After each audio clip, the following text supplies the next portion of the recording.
I am joined today by the CEO and founder of the Super Age, which Bradley Schurman will surely introduce and make you guys understand a lot more. But he is also the author of the Super Age, Decoding Our Demographic Destiny.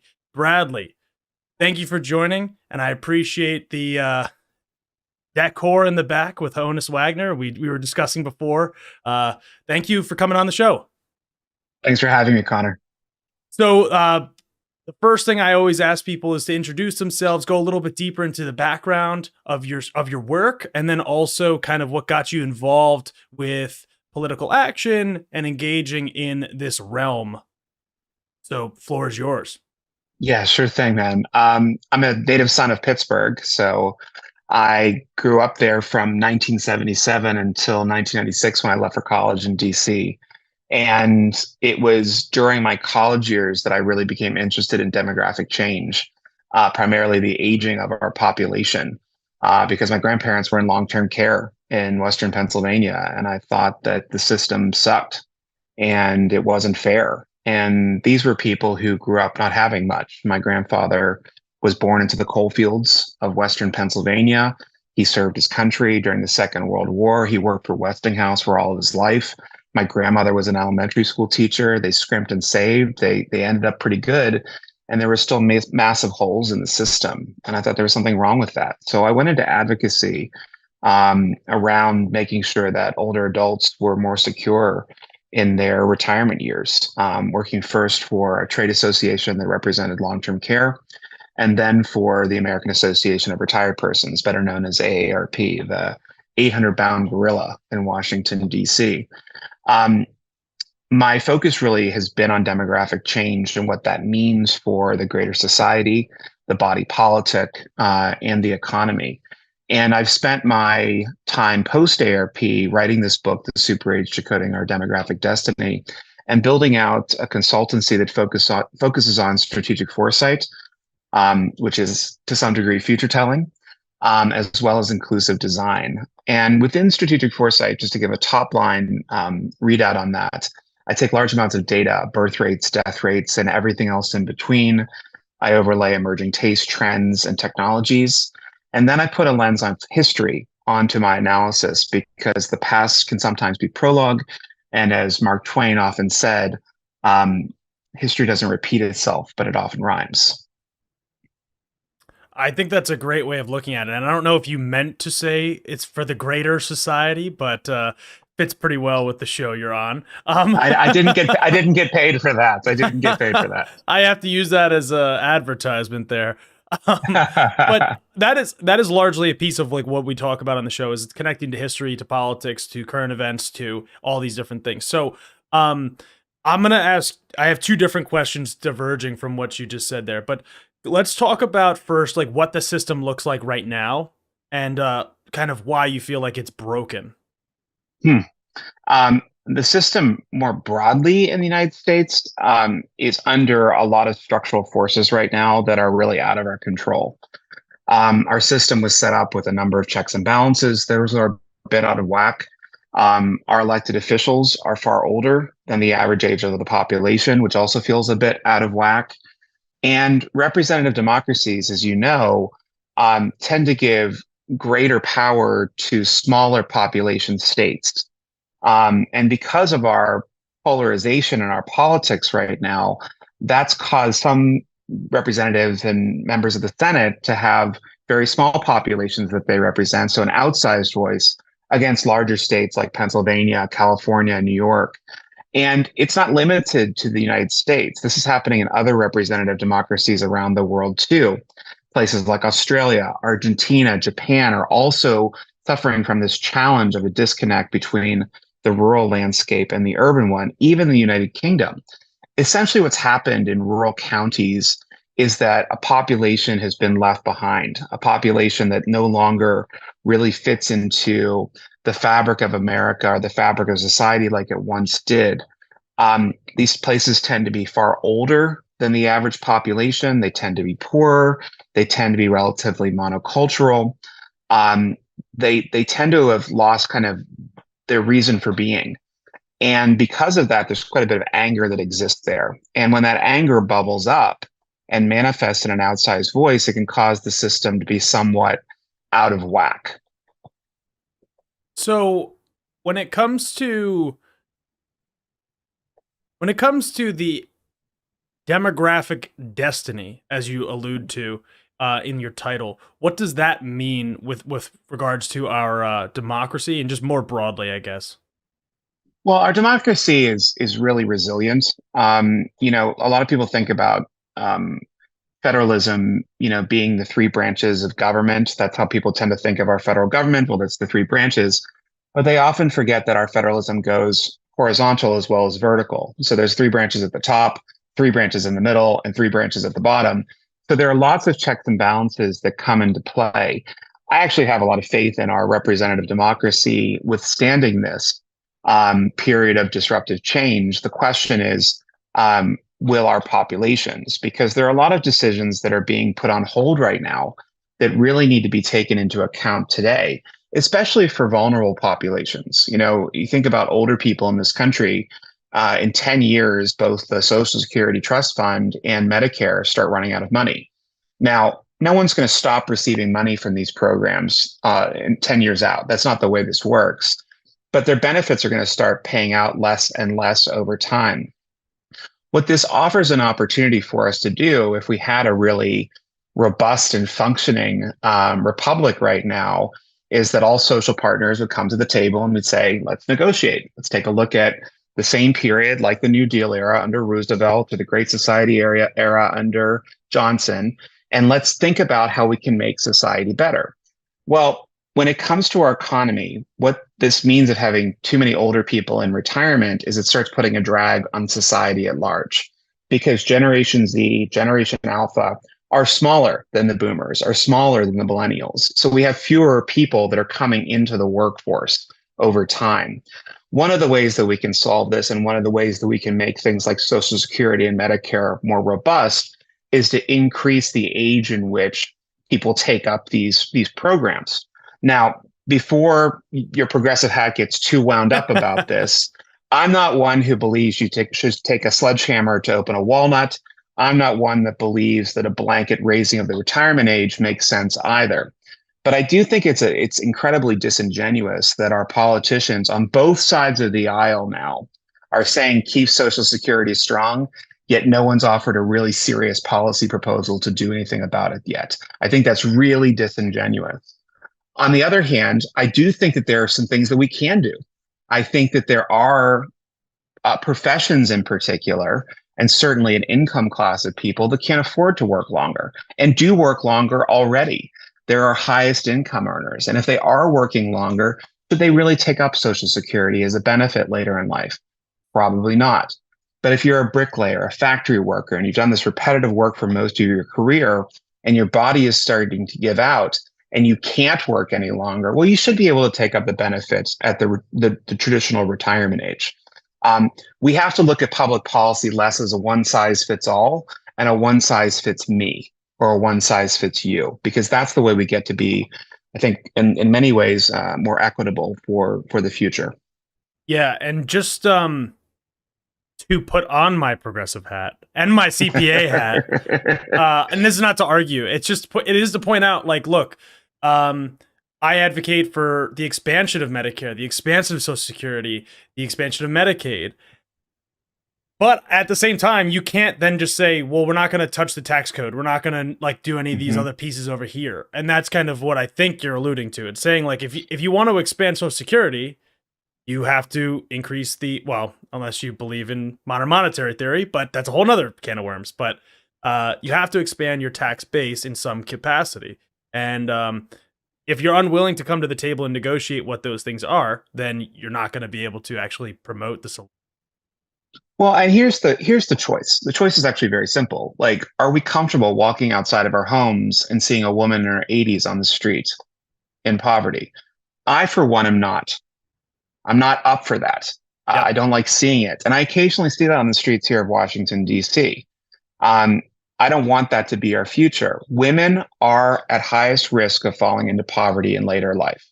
It's just the way the system was set up. It's not their fault. But that is the way the system is set up, and that's why there are more women in senior poverty than men.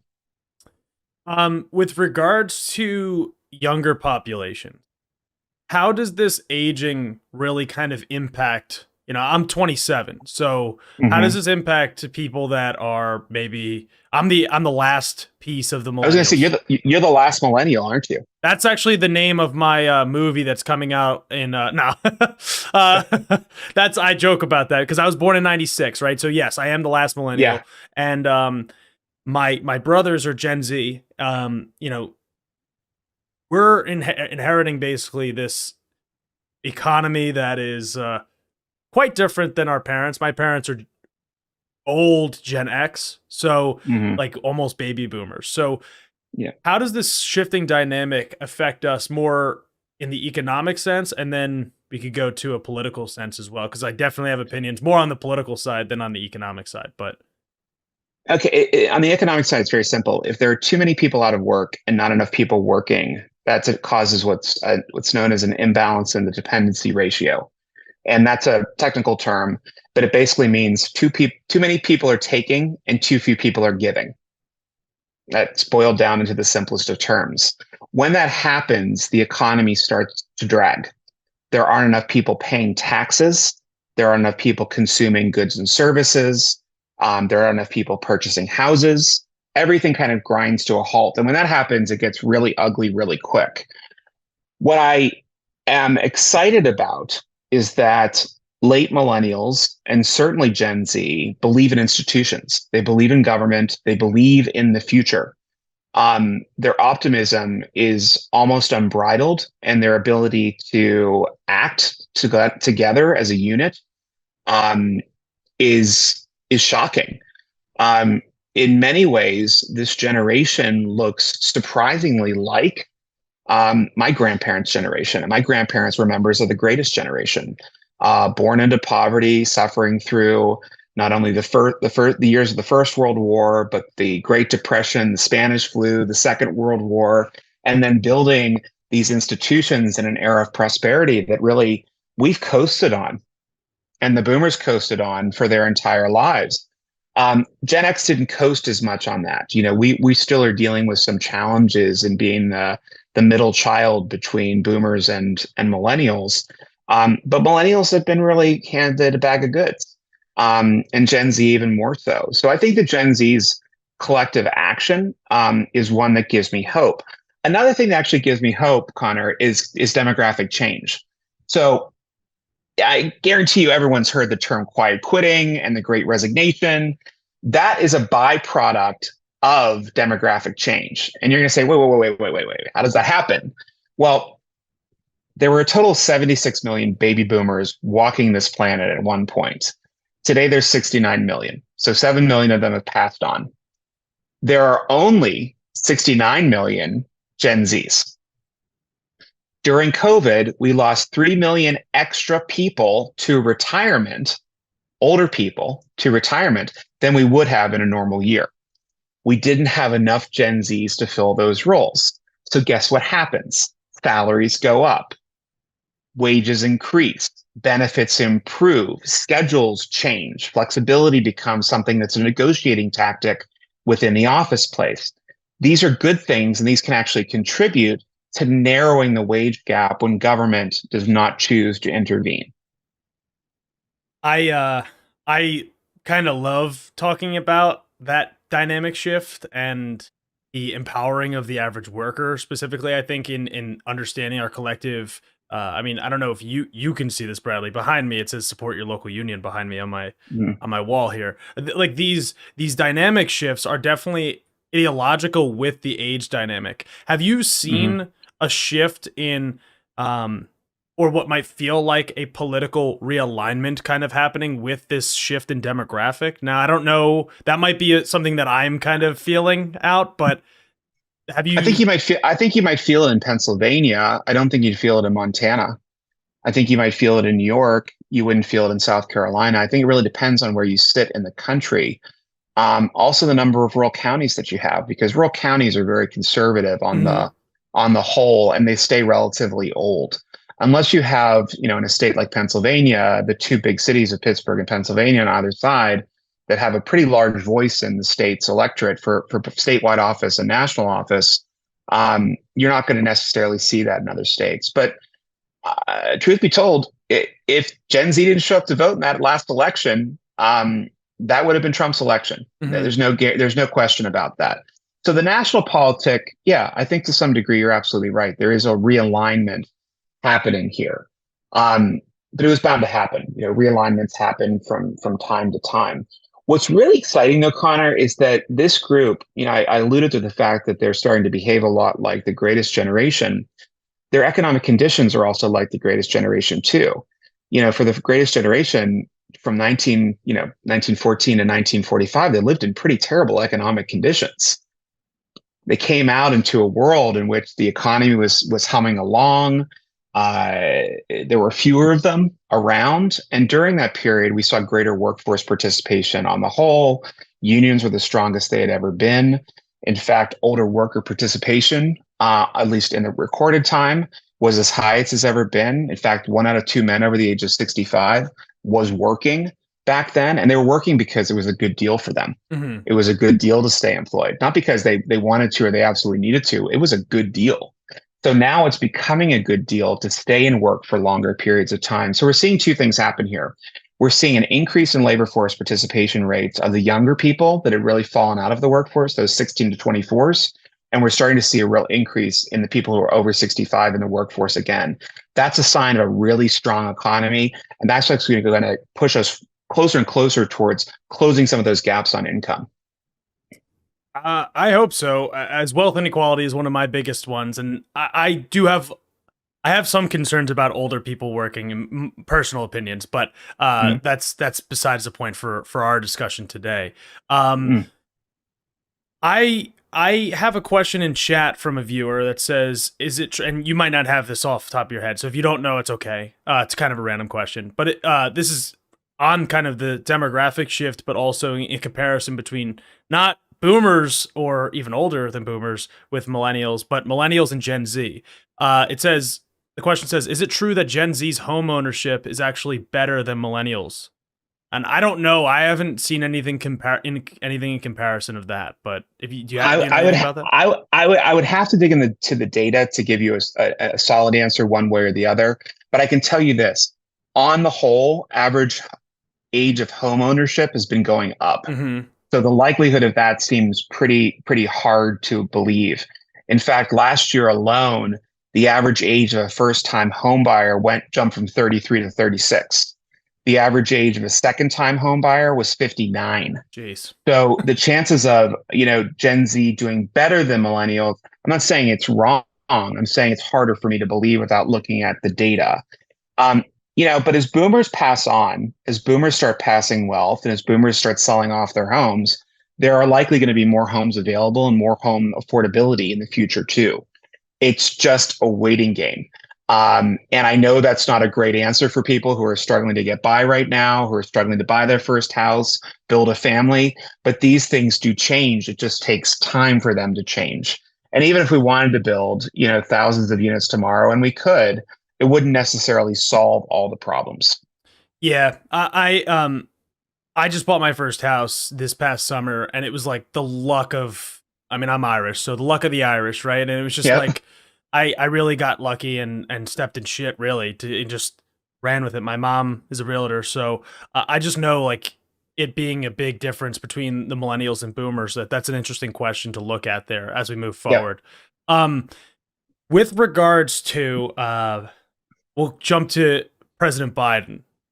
I actually do want to kind of just highlight for people that, and I talked about, Bradley, you don't know this about me, but I ran for state representative in 2022 and I almost won.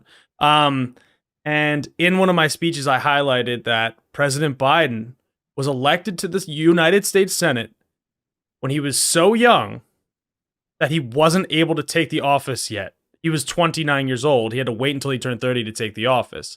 So now, if elected, President Biden would be the oldest elected president in the history of the country.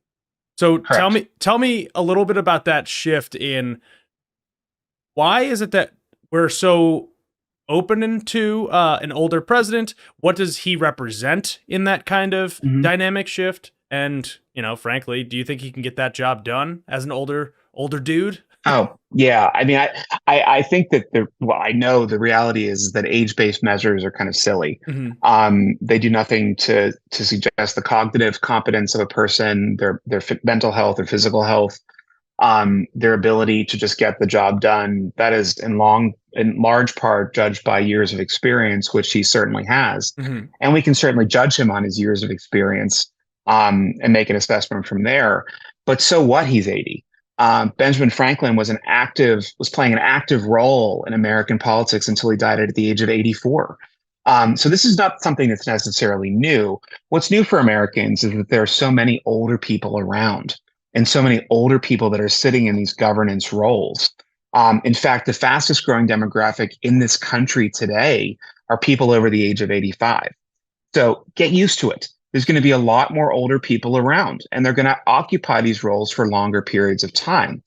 I think there is a concern that's raised, and I think it's a right concern that's raised about cognitive health later in life. And I do think it is important that people maintain regular screenings with their doctors, make sure that they have advisors on staff that are really watching out for their best interests at the end of the day. One of the stories that perhaps hasn't played nationally, but certainly has played here in Washington and definitely in California, is the health of Senator Feinstein. And Senator Feinstein has been, I guess I can say, because it's in the popular media, accused of suffering from dementia. Obviously, her shingles have been very public. She's not well. Mm-hmm. And because she's not well, she's not able to govern. If people are not physically or mentally or cognitively well, they probably shouldn't be governing. The good thing about the president is that there are a number of checks in place. So the president every morning, I know this because there are people that I know that work at the White House, he goes for a physical exam every morning. He gets his mental health, his physical health, his cognitive health checked. If there was something wrong, the doctor would flag it. We also have these protections under the 25th Amendment that if something was wrong and the president was in fact incapacitated, the cabinet and then the Congress could remove him. So if we needed to do that, so I feel like we're kind of good there. Our problem is as a society is that former presidents have lied to us about their mental health before, their physical health before, including the previous president, Donald J. Trump, and President Ronald Reagan in the 1980s. So I think we're a little anxious about the truth telling here. I, for one, know that President Biden is healthy. I trust in his own decision making and his own family and advisors around him to really be watching out for us. Thank you for bringing up Ronald Reagan in that. So I didn't have to, because that is something that people overlook. And look, Yeah. longtime listeners and viewers of the show, it is not like a secret that I have no love lost for Ronald Reagan, and the direct lineage of Reagan, well, Nixon to Reagan to Trump, is pretty clear. It's a direct line. Yeah. Right. So I appreciate you highlighting that. And also talking about Dianne Feinstein, which I talked about last week, just as that's growing in concerns for the Democrats to govern. Yeah, I think for the Democrats, if people aren't aware, and I imagine most of your listeners are, it's essentially holding up judicial nominees now. Mm-hmm. Not much legislative work is getting through. The big stuff isn't getting through right now simply because we're living in divided government. But the one place where you can knock stuff through pretty quickly is the Judiciary Committee in the Senate, and that's just not happening. And that's problematic. Trump was very good at getting judges through. Yes, he was, unfortunately, on many different levels. So I have another question in chat, and then I have a couple follow-up questions for you. This one's not less so about demographic shifts, but it's more about health. So the question is, would you consider John Fetterman, our senator here in Pennsylvania, as another example of people not trusting the health of politicians, as reported, yes. I suppose? Yeah, I mean, from my vantage point, both Senator Fetterman and his wife Giselle were not perfectly transparent about the senator's stroke, and then subsequent health conditions. My father had a stroke. Mm-hmm. It's a very embarrassing thing to go through, and I don't think that most people realize the amount of rehabilitation that it actually takes to get somebody back to normal. And I'm using air quotes here because normal is subjective. It's completely subjective. And what you don't often realize is that even though a person who has suffered a stroke might not seem cognitively with it, they're just processing at a different pace. They're processing in a different way. And sometimes you'll find that there is a disconnect between somebody saying something and then the response. And in fact, as you notice, John Fetterman now works with a translator, essentially a visual translator, so he can process what people are saying at a better rate. That's not going to impede his ability to govern. It's not going to impede his decision making in any way. But it does impede, I think, trust. And so much of our belief in our political leaders is centered on trust. And it's also the easiest thing to lose that I wonder if he'll be able to get back on board. You know, when Fetterman was mayor of Braddock years ago and then became lieutenant governor of the state, I said, that man's going to be president. Well, I don't think that's possible today. And it's not because of his stroke. It's because it wasn't transparency. Transparency is the one thing, that level of trust, building that level of trust with the people is the one thing that can really carry people through. You lose that and you lose elections. I think that's a fair assessment. It's unfortunate. I do find myself feeling the same way, and I was very inspired by. I met John Fetterman back in 2015. I'm a big Bernie Sanders supporter, so I met him at a rally at Penn State where I went undergrad, and Fetterman was there campaigning for his first Senate run. But yeah, I mean, I'm pretty transparent about it. I voted for Malcolm Kenyatta in the primary, and Malcolm's a friend of the show, so it's not for anything other than just saying like it seems there were some changes there, and that transparency thing is important too. Yeah. So this is I think a more of a tougher nut to crack for me personally, I feel. And I'm going to phrase it in the best way I possibly can, but as a young person, be with ambition, with drive to make political change happen, how do we build a coalition with the older generations without saying solely it's our time now? Which I want, to be fair, like that's what I want to say. I want to say it's, look, you guys had your time, now it's our time. You had your chance. Yeah. Yeah. And a lot I mean, of every go ahead. listen, every young generation since the start of recorded history has come in and said it's time for me to take over. Get out of the way, old man. And there's good record of it in both Greco and Roman times, that this is a constant in our society. Simply pushing out people out of the way, though, doesn't work. And in fact, we are moving into an era. In fact, we're really in it in a number of different industries, certainly the federal government, where 5 generations of people are working together.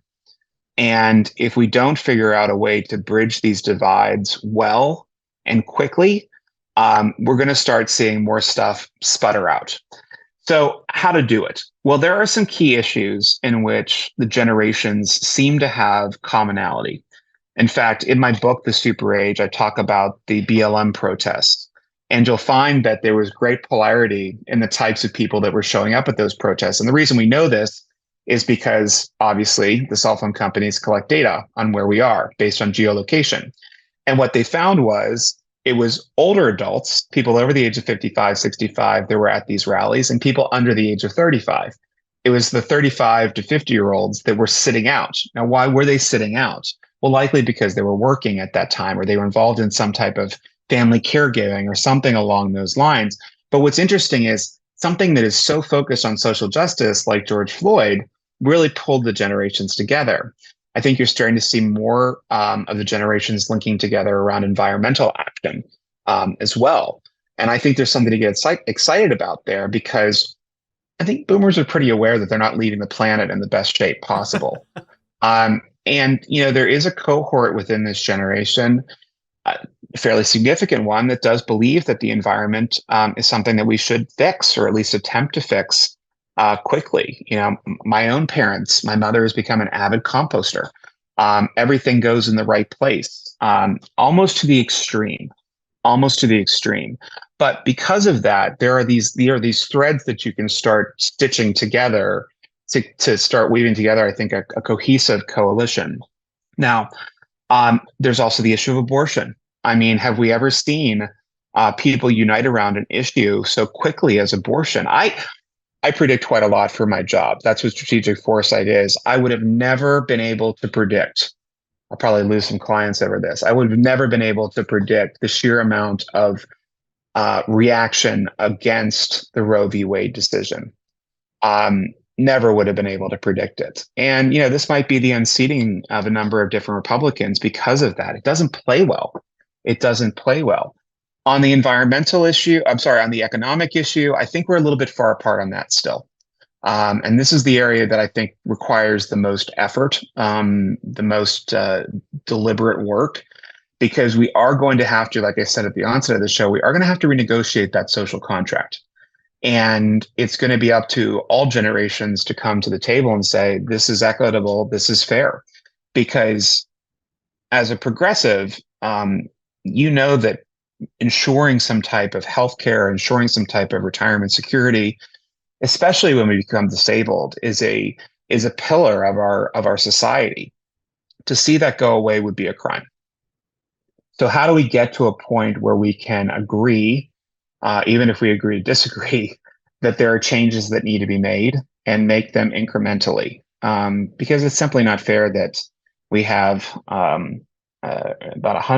210 million people, 220 million people right now paying into Social Security, and they're not going to see it, the full benefit. That's almost 2/3 of the country. That doesn't seem fair at all. That won't happen if I have anything to say about it. God damn it. Well, and then there's the question, and I've warned I've warned the organizations that focus on the older population in particular, that what happens if Gen Z, millennials, and boomers say, actually, we're just going to figure out Social Security on our own. Well, there's enough of them that they could do that. And what's the math there? And I don't think that these organizations that have been very protective of the status quo have really considered that in their equation. I don't think they've taken that into their math. And I can foresee Gen Zs and millennials at least saying, burn it to the ground and we'll start all over again. We'll start from scratch. And you know what? That'd be a pretty scary thing if you're a 75-year-old pensioner and that's your main source of income. That would be pretty scary. But it could be possible if the coalition is built right. I hope it doesn't have to require that, but I mean, look, there are no pensions for millennials. There are no pensions for Gen Z. Those don't exist. That word doesn't exist for us. So I bet you if you went and polled Gen Z, that most people don't even know what a pension is in that generation. I wouldn't say that they would know what a pension is. They do seem to have an understanding of Social Security, that it's there but elusive. I also would say that the Gen Z is really kind of like knocking us around. Maybe not for you so much because you're a young millennial. Their savings rates are through the roof. For their income, against their income, and that to me is remarkable. This is where it gets back to the past is prologue. Their savings rates look like my grandparents' savings rates. Yep. They're able to put money aside. They're investing. They're hustling. They're working multiple jobs. Like, this is a generation that's here to work. So anyone who ever says to me, Gen Z is just a bunch of slackers. Well, coming from the slacker generation, I can tell you decidedly Gen Z is not. They're hustlers and they are here to build a better world. Yeah. I completely agree. And I just meant like more so that pension part of it's disconnected from Social Security. Yes. The state pension and the corporate pension. Right. Yeah. Exactly. Like, those don't exist. Don't exist. Exactly. And I'm an accountant, so trust me, like I totally see that connection to savings and all that stuff. I have a few questions here left in chat, and then I'll give you one more from my end. Sure.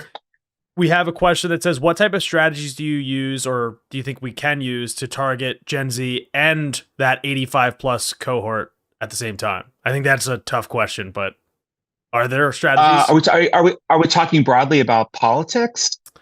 It's a open-ended question, so you could kind of run with it how you like.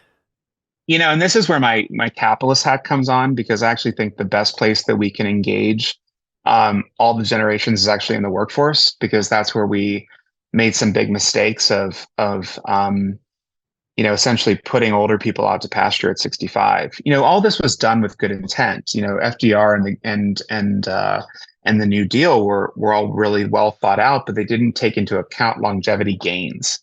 And the reality is, in 1935, average life expectancy in this country was, I think, closer to 55. Yet retirement age was 65. Well, now retirement age is 76. We've been slipping the past few years due to COVID and to gun violence. But that's still, you're going to get 10 years on average. And what people often don't realize is that their life expectancy goes up the longer they are alive. So when you hit, like, for example, I'm 45 years old, my life expectancy at birth was, I think, closer to 73. And now my life expectancy is closer to 80. So, this kind of goes hand in hand. But at work in particular, I think there's a real interesting thing that's happening naturally, is that we're coming back together because we need to come back together. We have to work together. We don't have much choice. And within a work environment, and perhaps in a political or an organizing environment, we're starting to see mutual mentorships come into play. And these are natural relationships between elders and youngsters, where elders kind of share what's worked and what hasn't in the past, and the youngers are able to illustrate, perhaps new ways of doing things. And when you bring those two skill sets together, something really beautiful happens. Is that there's a spillover effect in terms of finding out what's working and making sure you don't duplicate effort. Efficiencies come into play, believe it or not, bringing two disparate groups together. And time again, and every organization that's worth its salt has found this, from Gensler to McKinsey, has found that age is a component of diversity, and diverse organizations would manage in an inclusive way actually outperform those that don't by upwards of 30%. So bringing in age into the equation is no different than bringing in race or gender identity, and sexual orientation. Like, those are part of what makes us us. And when you have those different components of the table, you just do better. You're more compassionate. You have greater empathy, and you can figure out, I think, solutions that are a lot less about us versus them and more about us as we. I couldn't agree more with that, and I think it goes beyond. And people that have watched or listened to the show know I have like a kind of uh animosity towards the performative diversity inclusion, and more so like want that what you're talking about, where it's like we're actually bringing people to the table. We're putting diverse people onto diverse types of people onto boards of directors, and giving them opportunities within an organization to lead and work together, rather than just like, look, like every corporation does like a pride flag now, right? Like, which is sure. Which is just, to me, performative, versus like, no, we're actually going to look for gender equity. We're going to look for sexual orientation equity and representation on a number of different levels. Yeah, there's a saying in the South. It's called putting lipstick on a pig. And that's what a lot of DEI programs look like. You can't have diversity and equity without inclusion. Inclusion is the central component that ties everything together. And that's where, for me, and the second part of my business, inclusion really is a big part of it. Not only building inclusive companies with benefits that actually represent the people that are within these companies, but also building inclusive spaces. Our world is just not built for the diversity of people that live here. And our regulatory environment has really failed the vast majority of people living with disability in this country. Mm-hmm. Absolutely. Yeah. And I look at the ADA, Social Security, Medicare. These are like some of the greatest achievements in American history. So we can't let them die, basically. Yeah, and the thing is, they just haven't kept up with time. I mean, I know that it probably sounds so simplistic to say that, but they just haven't kept up with time. The last major revision to Social Security was over 40 years ago. Mm-hmm. Like, a lot has changed in 40 years. A lot has changed. the last major update to Medicare was during the Bush 2 administration. Like, we're not making the adjustments we need to in order to keep these programs solvent. And if we don't, they break. I mean, that's the simple case. It's up to the electorate to really keep the pressure on at the end of the day if we want the change. If we're fine with things falling apart, let it fall apart. But it's on us. It's not just about the people here in Washington. It's on us. Yeah, I agree. We might have to get coffee or a beer and discuss what our solutions might be. Again, like I have my solutions, but so I have one more question for you, and this one has really nothing to do with anything that we've talked about today.